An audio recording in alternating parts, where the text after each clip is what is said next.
오늘 저는 야고보서 1장 5절로 8절의 말씀을 가지고 후히 주시는 하나님의 은혜이란 제목으로 은혜의 말씀을 나누고자 합니다. 하나님은 좋으신 하나님이십니다. 예수님께서는 제자들에게 하늘에 계신 아버지께 구하는 자에게 하나님은 좋은 것으로 주신다 이렇게 말씀하셨어요. 다윗은 그가 일상에 살면서 좋으신 하나님을 참 많이 경험했죠. 그래서 하나님은 나의 모든 죄를 사하시고 내 모든 병을 고치시며 내 생명을 파멸해서 속량하시고 인자와 긍휼로 칸을 씌우시고 좋은 곳으로 내 소원을 만족하게 하셔서 내 청춘을 독수리같이 새롭게 하시는 분이시다 라고 고백을 했어요. 그래서 다윗은 그의 삶에서 하나님과 좋은 관계를 맺었고요, 하나님 형통한 삶을 누렸을 뿐만 아니라 힘들고 어려웠을 때도 절대 환경을 두려워하지 않았고 하나님께 나가 기도함으로써 응답받고 하나님의 도우심으로 늘 승리하는 삶을 살았습니다. 오늘 본문 야고보 선생도 우리가 힘들고 시험과 고난을 당할 때 이 고난을 이겨낼 수 있는 지혜를 달라고 기도하라고 그렇게 권면하면서, 그리고 기도할 때 후히 주시고 꾸짖지 않으시는 하나님께 좋으신 하나님께 구하라 그리하면 주시리라고 그렇게 말씀하셨어요. 그러므로 우리는 좋으신 하나님의 은혜를 기도함으로 날마다 체험하시기를 예수님의 이름으로 축원합니다. 자, 그러면 어떻게 우리는 후히 주시는 하나님의 은혜를 또한 축복을 받아 누릴 수가 있을까요? 첫째로 하나님의 성품을 제대로 알고 하나님께 기도하라 이렇게 말씀하고 있어요.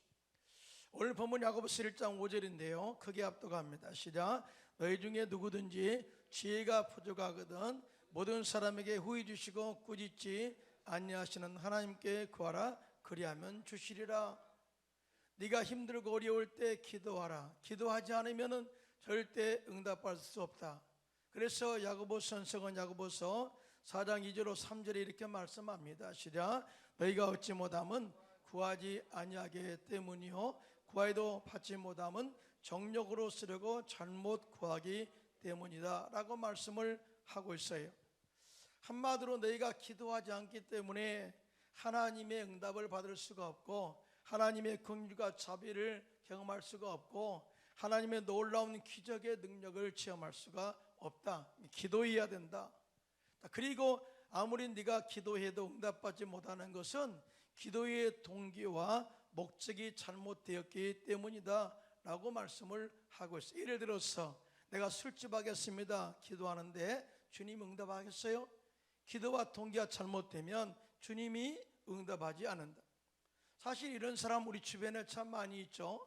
자신은 기도하기가 힘들다고 한마디도 기도하지 않으면서 왜 하나님께서 나에게 응답하지 않는가라고 불평하는 사람이 있습니다.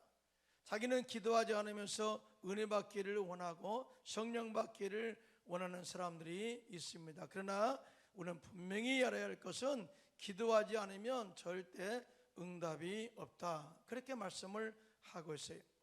여러분, 예수님께서도 기도의 중요성을 마태복음 7장 7절로 8절에 이렇게 말씀하셨는데요. 시작. 구하라 그리하면 너에게 주실 것이요 찾으라 그리하면 찾아낼 것이요 문을 두드리라 그리하면 너에게 열릴 것이니 구하는 이마다 받을 것이요 찾는 이는 찾아낼 것이요 두드리는 이에게 열릴 것이니라. 이런 무슨 의미예요? 기도하는 자가 응답받는다 그 말이에요. 기도하지 않으면 절대 응답 없다. 문을 두드리지 않으면 절대 열리지 않는다. 구하지 않으면 얻을 수 없다. 정말 기도를 하는 자가 응답받게 된다. 그러면서 우리에게 손을 가지고 기도한 자 반드시 응답받게 될 줄로 믿습니다. 문제를 가지고 그 문제를 해결해 달라고 하나님께 나와 기도한 자 문제 해결에 은혜를 체험하게 될 줄로 믿습니다. 질병의 문제를 가지고 정말 힘들고 괴로워요 이 질병을 치료해 달라고 간절히 기도한 자가 하나님의 치유와 영적 회복과 또한 기적의 은혜를 체험하게 될 줄로 믿습니다. 그러면서 마태복음 7장 9절로 11절에 이렇게 말씀합니다. 시작. 너희 중에 누가 아들이 떡을 달라 하는데 돌을 주며 생선을 달라 하는데 뱀을 줄 사람이 있겠느냐? 너희가 악한 자라도 좋은 것으로 자식에게 줄 줄 알거든 하물며 하늘에 계신 너희 아버지께서 구하는 자에게 좋은 것으로 주시지 않겠느냐 하고, 좋으신 하나님은 반드시 기도하는 자에게 응답하신다라고 말씀을 하고 있는 거예요. 오늘 본문의 야고보 선생 역시 모든 사람에게 후히 주시고 꾸짖지 아니하시고 우리가 기도하면 주시는 하나님이라고 속이는데, 한마디로 말하면 하나님은 좋으신 하나님으로서 기도하는 자 다 응답받게 된다. 사실은 웃음복음의 7대 신앙에서 가장 먼저 나온 게 신앙이 뭔지 아십니까? 하나님은 좋으신 하나님이시다, 즉 좋으신 하나님의 신앙을 가르치고 있어요. 그래서 조영기 목사님께서는 항상 기도할 때 God is good God, 항상 세계 나가 선교할 때도 God is good God, 하나님은 좋으신 하나님이다. 그러므로 그것이 하나님께 기도할 때 반드시 응답받게 된다 라고 이렇게 강조해서 말씀하셨어요. 오늘 야고보 선생은 하나님의 좋으신 하나님의 성품에 대해서 세 가지로 설명을 하고 있는데요, 먼저 후히 주시는 하나님에 대해서 설명을 하고 있습니다. 여기서 후히라는 말은 헬라어로 하플로스라는 단어인데요, 인색하지 않고 감대하게 주신다는 의미가 있습니다. 더 나아가 제한 없이 주신다, 아낌없이 주신다, 주저하지 않고 풍성하게 주신다라는 의미를 담고 있어요. 다시 말해서 우리가 기도할 때 막연하게 기도하지 말고 언제나 제한 없이 아낌없이 주지하지 않고 인색하지 않고 풍성하게 공급해 주시는 하나님의 성품을 붙잡고 기도해라. 그리하면 반드시 응답받게 될 것이다, 풍성한 하나님의 은혜를 체험하게 될 것이다 라고 그렇게 말씀하시는데요, 믿으시면 손 들고 아멘 하시기 바랍니다. 사도 바울은 자비랑 선교사였습니다. 다시 말해서 때에 시간 나면 천막을 만들어서 팔고 그 값을 가지고 선교를 했죠. 그러다 보니까 물질적으로 많은 어려움을 겪게 되었어요. 그때마다 사도 바울은 풍성하게 채우실 좋으신 하나님을 믿고 기도했는데요, 놀랍게도 그때마다 그의 선교사에게 풍성하게 채우시고 공급하심으로 말미암아서 하나님께서 그에게 맡겨진 사명을 감당할 수 있게 하셨습니다. 그것도 환경적으로 어려운 사람들을 통해서 마게도냐 교회를 통해서 역사하신 하나님의 은혜를 보게 됩니다. 고린도후서 8장 1절로 2절을 보니까, 형제들아, 시작, 형제들아, 하나님께서 마게도냐 교회들에게 주신 은혜를 우리가 너에게 알리노니 환난의 많은 시련 가운데서도 그들의 넘치는 기쁨과 극심한 가난이 그들의 풍성한 연보를 넘치도록 하게 하였느니라. 다시 말해서 그들은 힘들고 어려울 때 낙심한 것이 아니라 기도함으로 오히려 기쁨으로 하나님께 영광 돌림으로 말미암아 풍성한 은혜를 체험하게 되었고, 이런 연보를 모아서 사도 바울의 선교를 도움으로 말미암아 풍성해 오시는 하나님의 은혜를 체험하게 되었다라고 이렇게 고백을 하면서 그의 믿음의 아들 디모데에게 디모데전서 6장 17절에 이렇게 말합니다. 너는 너희의 세대, 너는 이 세대의 부한자들에게 명령하여 마음을 높이지 말고 정함이 없는 재물에 소망을 두지 말고 오직 우리에게 모든 것을 후히 주사 누리게 하시는 하나님께 두라, 이렇게 말씀해요. 무슨 말씀이냐면 부자들에게 헌금 많이 해서요, 그걸 강요하지 말라는 거예요. 실질적으로 물질은 많아도 그것이 하나님께 드려지지 않는 그 재물에 대해서 소망을 두지 마라. 우리의 삶 속에 후히 주시고 우리에게 풍성하게 채우셔서 누리게 하시는 하나님께 소망을 두고 기도하라, 그렇게 말씀하고 있는 것을 보게 되는데요, 믿으시면 손 들고 아멘 하시기 바랍니다. 다시 말해서 하나님이 그들의 마음을 움직이셔야만이 풍성한 하나님의 연보 내지는 하나님께 헌신과 봉사를 할 수가 있다라는 것을 강조해서 말씀을 하고 있어요. 제가 선교사 때 1989년도에 IMF를 만났어요. 그러다 보니까 교회에 또 이렇게 물질적으로 어려움을 겪게 되었습니다. 뿐만 아니라 설상가상으로 그 해에 1989년도에 그해 또 10월에 24일부터 3일 동안 정기 목사님 초청 부다페스트 생일을 개최해야 했습니다. 그런데 한국에서 후원이 없으니까 물질적으로 어려움을 겪게 되었어요. 사실은 행사를 준비하는데 약 1억 정도가 들어갑니다. 또 성의 장소 빌리죠, 홍보해야 되죠, 사람들 모으죠 하는 모든 가운데 준비하려면 적어도 1억이 들어가는데 이 위기 앞에 어떻게 해야 되겠습니까? 기도밖에 없죠. 저는 성도들과 함께 금식하며 기도했고요, 헝가리 목사님들을 모아놓고 함께 기도했고요, 하나님 이 성의가 힘들고 환경적으로는 어렵지만 풍성하게 채우셔서 쓰고 남음이 있게 하여 주시옵소서. 영적인 기적의 역사가 또 목사님을 통해서 나타나기를 원합니다. 간절히 기도했거든요.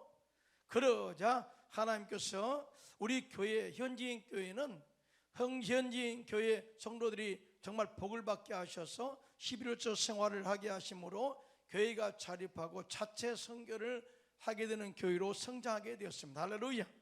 그러니까 자체적으로 하나님께서 부흥케 하시고, 그리고 정기 목사님 초청 집회 성에는요, 헝가리 현지인 교회 목사님들이 마음에 감동되어서 우리가 이제 두 번째는 집회했으니까 스스로 우리가 헌금을 모아서 이 집회를 준비하자 해가지고 십시일반으로 교회마다 헌금을 하게 함으로 말미암아서 그 집회에 차고 넘치는 기적의 성에 쓰고 남음이 있는 풍성한 성회가 되었습니다. 할렐루야.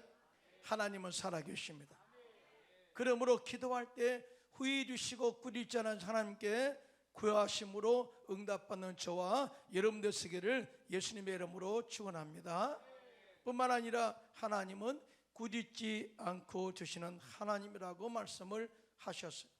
다음 이 말씀의 의미는 반복적으로 한 가지 제목을 가지고 기도해도 하나님께서는 성도들에게 절대 꾸짖거나 나무라거나 귀찮게 생각하지 않고 정말 반드시 주신다고 하는 영적인 의미가 이 말씀 속에 포함되어 있어요.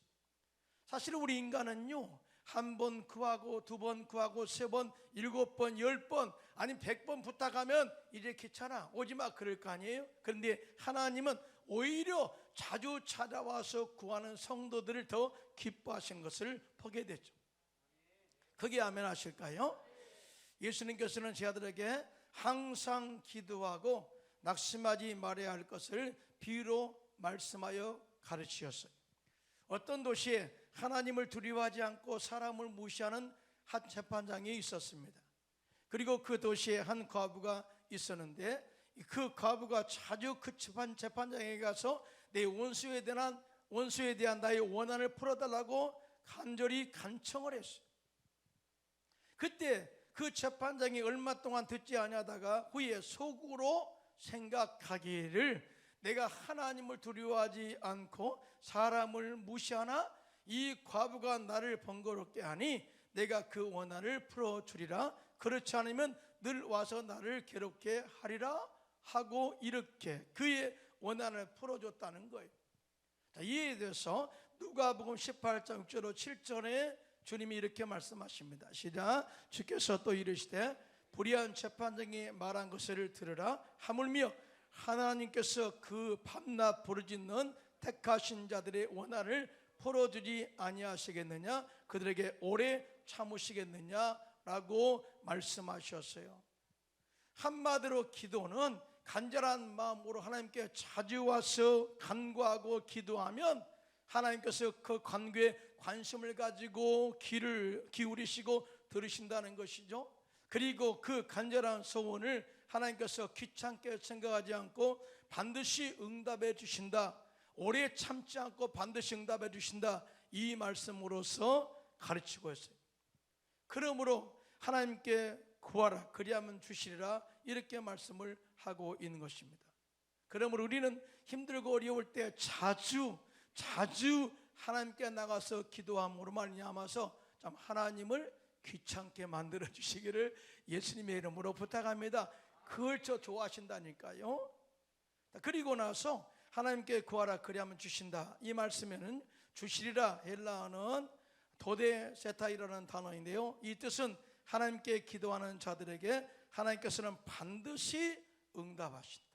반드시 믿으시면 하면 반드시 응답하신다. 그리고 반드시 은혜와 축복으로 응답하시고 계속해서 끊임없이 풍성하게 주신다는 의미를 가지고 있어요. 다시 말해서 이 단어는 3인칭 수동태 직설법이래요.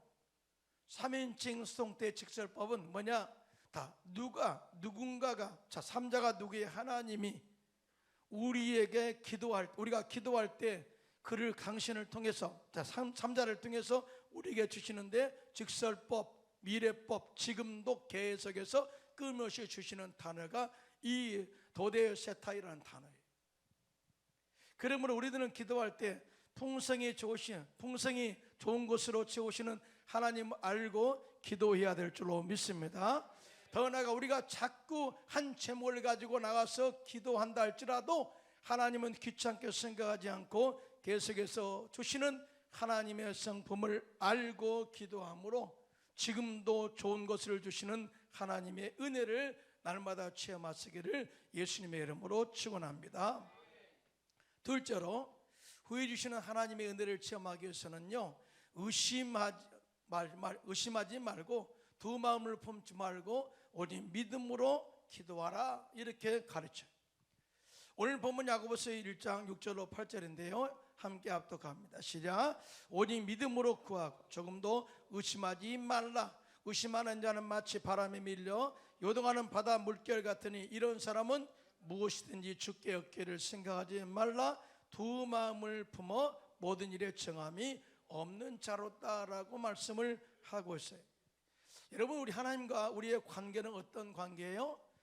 믿음의 관계입니다. 예수를 믿어 하나님의 자녀가 되었고 그때부터 하나님을 신뢰하고 믿고 따르고 순종하고 그 말씀에 우리가 힘입어서 살게 되는 믿음의 관계. 믿음의 관계라는 것은 하나님을 신뢰할 때에 형성되는 거예요. 여러분, 하나님을 신뢰하게 되면 우리의 마음속에 하나님을 믿게 되고 하나님께 나가 뜻을 구하게 되고 우리의 문제를 의뢰하게 되고 맡길 수 있는 은혜가 임하게 돼요. 여러분 믿으시면 아멘. 자, 믿음이 가장 중요하다. 그래서 평소에 하나님을 전적으로 신뢰했던 다윗은 시편 37편 3절로 4절에 이렇게 고백합니다. 시작. 야훼를 의리하고 선을 행하라. 땅에 머무는 동안 그의 성실을 먹을거리로 삼을지어다. 또 야훼를 기뻐하라. 그가 내 마음의 소원을 내게 이루어 주시리로다 라고 선포했습니다. 자, 기도는 이와 같이 하나님을 철저하게 신뢰하고 의심하지 않고 오직 믿음으로 맡기고 기도하는 것이다 라고 기도에 대한 정의를 가르쳐주고 있어요. 그런데 문제는 뭐냐? 기도하면서 의심한다면 절대 후회 주시는 하나님의 은혜의 기도에 응답받을 수가 없다고 말씀하신 것입니다. 기도보다 더 끊어야 것이 중요한 것이 있는데 의심하는 것이 더 문제다. 기도해도 응답받을 수 없는데 그 문제가 뭐냐? 의심하면 기도해도 아무 응답이 없다. 그러니까 기도 이전에 의심을 잘라내는 것이 더 중요하다. 이해가 됐습니까? 크게 아멘 합시다. 자, 그래서 여기서 의심하다라고 하는 헬라어는 디아크리노라는 단어인데요, 구별하다, 판단하다, 건드리다 라는 뜻을 가지고 있어요. 자, 이 말씀을 근거로 의심하다라는 말의 뜻은 어떤 문제를 가지고 양적으로 저울질하는 것을 의미합니다. 따라서 의심하는 사람은 그 마음속에 두 마음을 품어 마음이 분열되어 있어서 두 의견 사이에서 갈팡질팡할 수밖에 없다. 그래서 야고보 선생은 오늘 본문에 의심하는 자는 마치 바람에 밀려 요동하는 바다 물결 같다라고 그렇게 설명을 하고 있어요. 그리고 의심하는 자는 두 마음을 품어 모든 일에 정함이 없다라고 말씀을 하고 있는데요, 이 두 마음은 영과 인간의 생각이 갈등하는 것을 의미합니다. 다시 말해서 우리의 마음의 신앙과 믿음과 세상의 불신 사이에서 마음이 갈등하고 있음에 대해서 이야기를 하고 있는 거예요. 다시 말하면 우리가 실적으로 하나님의 자녀로서 나는 오직 하나님만 믿습니다, 말씀만 믿습니다, 십자가의 은혜만 믿습니다 라고 영적인 것을 선택했다 할지라도 세상의 어려움의 풍파가 몰려오게 되면은 우리의 마음의 갈등이 세상적으로 살짝 넘어져서 흔들려서 세상의 생각 속에, 즉 인간의 생각에 따르게 되는 갈등이 있다는 거예요. 자, 이러한 사람의 마음이 정함이 없는 자라고 말씀하고 있는데요, 마음이 불안정하여 마음의 결단력이 없기 때문임을 이야기하고 있습니다. 자, 마음이 불안하여 불안정해서 마음의 결단이 없다. 마음의 결단은 중요합니다. 우리의 믿음의 시선은 어디에 고정되어야 될까요? 오직 말씀에, 여러분 믿으시면 아멘. 오직 하나님께만 고정되어야 될 줄로 믿습니다. 오직 십자가의 은혜만 고정되어야 될 줄로 믿습니다. 자, 이것이 예수 믿는 자들의 시선의 고정이에요. 그럼에도 불구하고 실적으로 세상의 풍파가 다가오게 되고 문제의 풍파가 다가오게 되면은 내 시선이 환경적으로 비슷하게 또 우리가 시선이 옮겨짐으로 말미암아 이것으로 말미암아 두려움이 다가오게 되고 믿음이 무너지는 것을 보게 됩니다. 그래서 야고보 선생 오늘 본문에 오직 믿음으로 구하고 의심하지 말라라고 말씀을 하고 있습니다. 의심이 기도보다 더, 의심을 제거하는 것이 기도보다 더 중요하다. 예수님께서 보리떡 5개와 물고기 2마리로 장정만 5,000명을 먹이고 12바구니가 남는 기적을 베푸신 이후에 제자들과 무리들을 바다 건너편으로 먼저 보내신 후에 혼자 기도하러 산에 올라가셨어요. 배는 이미 육지에서 멀어졌고 강한 바람으로 인해서 배 안에 있던 사람들이 고난을 당하게 됩니다. 밤 4경쯤, 즉 새벽 3시쯤에 기도를 마치신 예수님께서 바다 위로 걸어서 제자들에게 오고 계셨습니다. 예수님이 바다 위로 걸어오심을 보고 제자들이 놀라 유령이라 하며 무서워 소리를 질렀습니다. 그때 예수님께서 즉시로 안심하라, 나니 두려워하지 말라 그렇게 말씀하셨습니다. 그때 베드로가 용기를 내어 대답하기를 주여 만일 주님이시거든 나를 명하사 무리로 오라 하소서 하니 주님께서 오라 하시니 베드로가 배에서 내려 무리로 걸어서 예수께로 갑니다. 최초로 바다 위를 걸었던 사람은 바로 베드로예요. 그런데 그렇게 바다 위를 걷게 한 능력이 뭐냐? 바로 주님을 믿음으로 말미암아 그래. 자, 이런 역사를 최초로 경험한 사람이 베드로예요. 그런데 그 순간 세차게 바람이 불자 베드로는 바람을 보고 무서워 물속에 빠져가면서 주여 나를 구원하소서 하고 애타게 소리를 질렀습니다. 자, 여기서 잠깐 시선을 주님께 고정하고 믿음으로 바다 위를 걸었을 때는 안 빠졌어요. 그런데 그의 시선이 바람에 두자 그의 마음속에 불안함, 두려움이 다가오게 되었고 믿음이 무너진 그 순간 그는 물속에 빠져버린 순간이죠. 그때 마태복음 14장 31절로 32절입니다. 시작. 예수께서 즉시 손을 내밀어 그를 붙잡으시며 이르시되 믿음이 작은 자여 왜 의심하느냐 하시고 배에 함께 오르매 바람이 그치는지라 라고 그렇게 증언을 하고 있습니다. 베드로가 오직 믿음으로 예수님께만 시선을 집중했을 때 예수님께서 베드로의 믿음을 보시고 무리를 걷게 하셨어요. 여러분 대답 안 하셨죠? 아멘 안 하셨죠? 여러분이 기적을 일으켜 무리를 걸을 수 있나요? 절대 그럴 수 없어요. 주님이 베드로의 믿음을 보시고 걷게 하신 거예요. 우리가 기도하면 우리의 질병을 주님이 낫게 하시는 거예요. 우리가 주님 만나면 십자가의 인으로 우리는 구원받게 되는 것입니다. 우리가 기도하면 성령을 우리에게 보내주셔서 성령의 능력으로 귀신을 쫓아내고 병든 자를 고치고 복음을 전할 수 있게 부어주시는 것입니다. 모든 것은 주님으로부터 입혀지는 것이죠. 그런데 그 입혀지게 하는 능력이 뭐냐?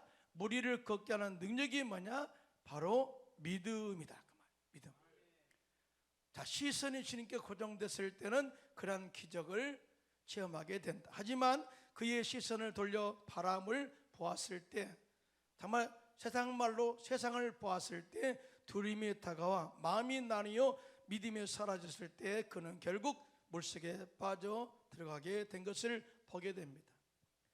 자, 우리들은 세상에 살면서 두 종류의 감각을 가지고 살게 됐죠. 하나는 육체적 감각, 또 하나는 영적인 감각이 있습니다. 사실은 우리가 예수를 믿었다 할지라도 육체적 감각을 상실한 것은 아니고요, 실적으로 두 감각 속에서 왔다 갔다 하는 것을 보게 되죠. 육체적 감각이라는 것은 오감, 즉 시각, 후각, 미각, 청각, 촉각을 통해서 얻어낸 정보를 가지고 지금까지 우리가 세상에서 얻은 지식과 경험을 가지고 판단하면서 육신의 정욕과 안목의 정욕과 이 세상의 자랑을 위해서 살아가도록 인도하는 것이 바로 즉 육체적 감각에 의해서 사는 사람이에요. 그래서 세상 사람들은 환경의 변화에 대해서 예민하게 반응합니다. 마치 바람에 밀려 요동하는 바다 물결처럼 인생이 환경에 따라서 요동치고 흔들릴 때가 너무나 많이 있어요. 만약에 여러분들이 뉴스를 들었어요, 부정적인 뉴스를 들었을 때 이놈의 세상, 나쁜 세상 하고 여러분들이 느낌을 받았다면 여러분은 이미 세상의 육체적 감각 속에 영향을 받은 사람이에요. 항상 환경의 좋고 나쁨에 따라서 내 믿음이 막 흔들려 버려요. 이 사람은 오감, 즉 육체적 감각에 의해서 사는 사람이에요. 그러나 예수를 믿어 구원받은 사람은 전적으로 영적인 감각으로 살아가야 될 줄로 믿습니다. 왜냐하면 우리의 신분이 영적인 DNA가 하나님의 자녀, 하나님의 DNA가 흐르기 때문에 그렇습니다. 할렐루야. 우리가 예수를 믿어 우리의 죄가 다 용서받음으로 용서받은 의인으로서 하나님께 서게 되었어요. 우리의 삶에서 저주가 끊어지고 아브라함의 복이 임하게 되었습니다. 예수님께서 채찍에 맞음으로써 우리의 모든 질병에 치유받고 영육간에 강건하게 되었습니다. 자, 예수님께서 십자가에서 이뤄놓으신 하나님의 은혜, 또 더 나아가 예수 하나님의 거룩한 영 성령으로 충만하게 되면 우리 영혼에 생기가 들어와요. 생기가 살아 생명력 있는 기운이 들어와서 우리 영과 혼을 살게 하고 영적 감각이 살아나게 하고 영적 양심이 살아나게 하고 그때부터 우리의 영적 감각은 예민하게 반응을 하며 하나님과 소통하게 됩니다. 자, 그래서 지금부터 우리는 성령으로 충만하고 말씀으로 충만하고 십자가의 은혜로 충만해서 영적 감각을 가지고 주님과 소통하고 좋으신 하나님을 믿고 의심하지 말고 기도하여 응답받는 저와 여러분들 되시기를 예수님의 이름으로 축원합니다. 예수님께서는 예루살렘으로 입성하시다가 길가에 열매 맺지 않는 무화과나무를 저주하셔서 말라 죽게 하셨어요. 그때 베드로가 그 모습을 보고 깜짝 놀랐죠. 예수님 어제 저주하신 무화과나무가 말라버렸습니다. 그런데 예수님께서는 마가복음 11장 22절 4절에 또 다른 교훈을 가르칩니다. 함께 합독하겠습니다. 시작. 예수께서 그들에게 대답하여 이르시되 하나님을 믿으라. 내가 진실로 너에게 이르노니 누구든지 이 산더러 들리어 바다에 던져지라 하며 그 말하는 것이 이루어질 줄 믿고 마음에 의심하지 아니하면 그대로 되리라. 그러므로 내가 너희에게 말하노니 무엇이든지 기도하고 구하는 것은 받은 줄로 믿으라. 그리하면 너에게 그대로 되리라. 다시 말해서 우리는 육체적 감각을 가지고 살지 마라. 영적인 감각을 가지고 하나님의 말씀을 진짜 믿음으로 선포하고 구하고 기도하고 응답받는 삶을 살아라 라고 하는 메시지를 주고 있어요. 절대 의심하지 마라. 근데 조영기 목사님께서 성도들을 가르칠 때 믿고 구한 것은 받은 줄로 믿으라 선포했는데요, 성도들이 기도 많이 한대요. 주야 하다가 딱 눈 떠보면 그대로 있거든요.